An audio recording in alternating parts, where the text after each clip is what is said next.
question/discussion point this week seems to be TCU and Baylor, because Baylor beat them head-to-head, and yet TCU is in, and Baylor's nowhere to be seen in that list of 6.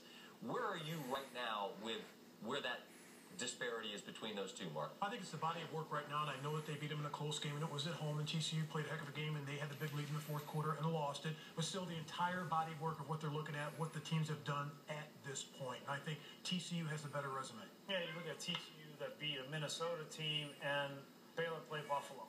But you look at the Oklahoma game, and it's a good point that Baylor looked a lot better against Oklahoma than did TCU. They smashed them in Norman, and TCU beat Oklahoma at home by 4. I mean, and we can bring the West Virginia thing up, and obviously TCU fans are.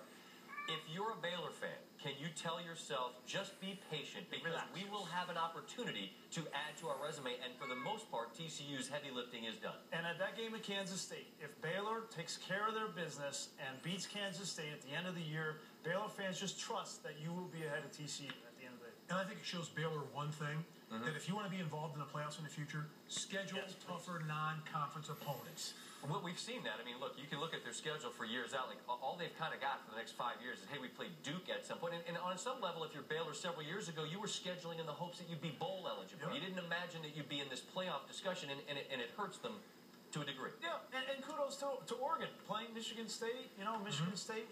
So I think, yes, we want to see better games at the beginning of the year, and what happened Tuesday with this poll certainly helped that.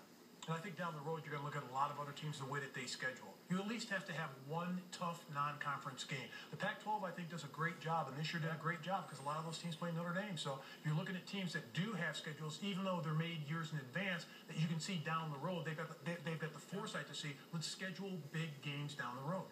I would have to think, and this is just an opinion, but I would have to think that if the records are the same at the end of it, while you give credit for playing Minnesota, great, that cannot mean more than a head-to-head win. It cannot. Because then what are we doing? Hey, cool. Well, I lost to you, but I played really hard teams. As long as they take care of business and they finish the season without another loss, they should be just fine. The good thing is that there's lots of football.